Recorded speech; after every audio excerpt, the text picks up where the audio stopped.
here's some tips for how you can improve your double stroke rolls. So one of them is underneath the technique exercises on my website is we have the 16th note diddle variations. It also has an inverted version of each one of these exercises. Inverted version makes it so that you focus on the second note of a diddle. There are also, under the technique exercises, triplet diddle versions of this. A couple more exercises that I really recommend for improving your rolls are diddle timing and 5-stroke roll timing variations. This takes either just like a diddle on one or a 5-stroke on one, and it slurs it out for this first phrase, plays it in normal interpretation, rushes it, and then plays it with normal interpretation. So if we have the tap 5 section right here, slurred, normal, rush, normal. And so it does that for 5-stroke, tap 5s, and outside 5s. Same thing for the diddle timing. It just does diddle on 1, diddle on 2, and diddle on 3, and it'll do slurred, normal, rushed, normal for the interpretation. This is a great way to make it so that you can gradually improve your interpretation because especially like intermediate or beginner drumline people, they don't necessarily know when their interpretation is slurred out or rushed. So this is a great exercise or set of exercises that can help you with that. But another really good exercise that also works on just like a roll with inverted rolls is this one called roll timing. So you're playing, and then you do the same thing again with an inverted roll. So right, left, left, right, left, left, right, right.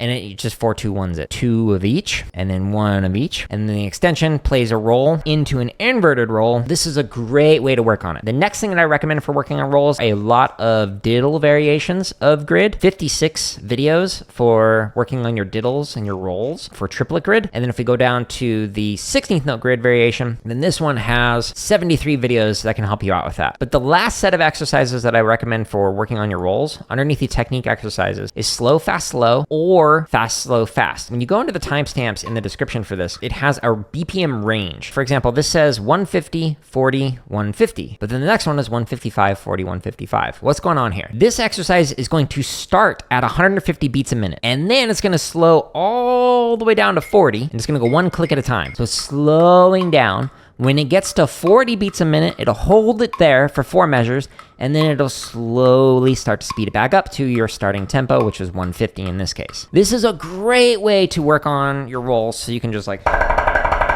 slowly speed it up, or slow it down rather, and then you slowly speed it up. So I highly recommend using either fast, slow, fast, which starts fast, goes slow, ends fast, or the other version of it, which starts slow at 40, goes up to whatever the BPM is you want, and then it slows it back down to 40 again. So those are some different ways that you can work on rolls, diddles, etc. Before I get to the next tip, I just want to say really quickly that you can find literally thousands of hours of free drumming play-alongs and drumming tips in the link at the top of the description, or by going into my home tab of YouTube. This playlist right here has some 3- and 4-stroke exercises that you can use to improve. This very first one is the 3-stroke strength, and it is fantastic if you're doing a 3-stroke where you are focusing on individually stroking each one of the notes. When you go into this play along, like you can slow this all the way down to 20 beats a minute or as fast as 160. It plays everything at 1 volume.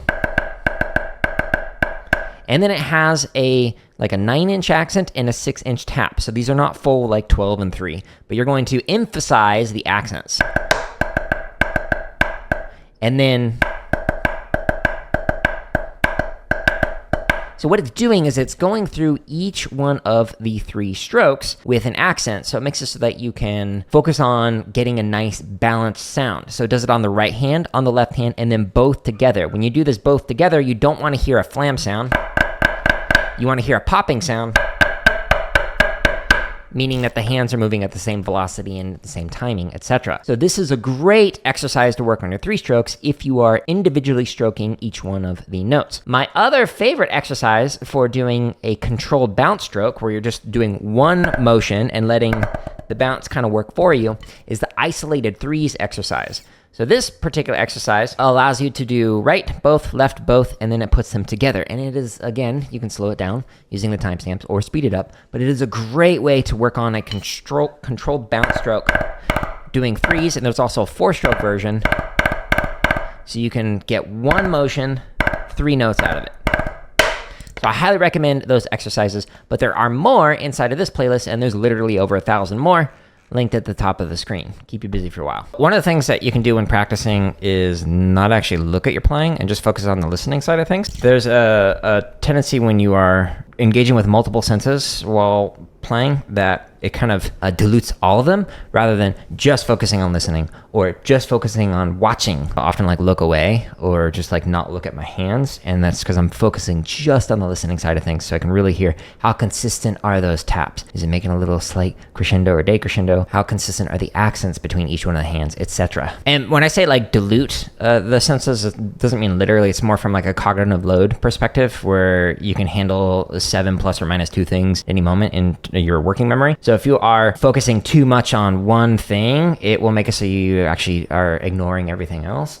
So like, I don't know about you, but if you're like really focused on like working, like typing out something or reading something, you might like not hear people around you and be like, oh wait, sorry, what'd you say? Because you're so focused on that. So same thing for this. Like if you are focusing so much on the visual side of things, you might not actually really listen to hear, how does it actually sound with what I'm playing? Isolate out the senses, focus on like just listening, just watching, etc. Or just feeling it. Like close your eyes, don't really listen. How does it feel in your hand? Those are all things that you can do to improve. Crushed diddles. So when people are playing a roll, and you're doing 2 on a hand, there's a tendency to crush the diddles where the space between the first and second note of the diddles is closed off, and then there's a gap at the end before the next hand. So a crushed diddle is where the notes in here are closed off too much, and then there's a gap in between each one of the hands. So you want to have nice and even, mathematically even, strokes between each one of the hands when you're playing it. So if an instructor tells you that you are playing crushed, then it means that the second note of the diddle is coming in too early. Now, one of the ways that you can work on this is to actually do play-alongs that have inverted diddles. So for example, underneath technique, there's a bunch of different roll exercises like 16th note or triplet. And when you click on one of these, it's got the normal variations and then an inverted variation where it actually moves the diddle over a little bit so that the second note is on the downbeat, which sounds weird, but when you take a look at it, it makes sense. So I highly recommend working on inverted diddle variations to work on not crushing the second note of the diddle, so that way you can get it nice and even as opposed to diddles that sound like that rhythmically. One of the ways that we worked on internalizing pulse and being able to play with a met or whatever, ask for consent before you do it, but tap on somebody's shoulder with the back of your hand so that way they can feel the pulse. Do that while they're playing, not just focus on hearing the met, but also feeling the metronome. If somebody can like make a metronome that can like do like a pulse, kind of like how your watch will like vibrate if you get a text message or something, that would also be helpful because then you can actually like feel bzz, bzz, bzz, bzz, and then you can keep time with that. But then you'll get like a bajillion steps, which is why I take my watch off, because it's like, oh, you're running right now. No, I'm just playing a roll. That's a little different.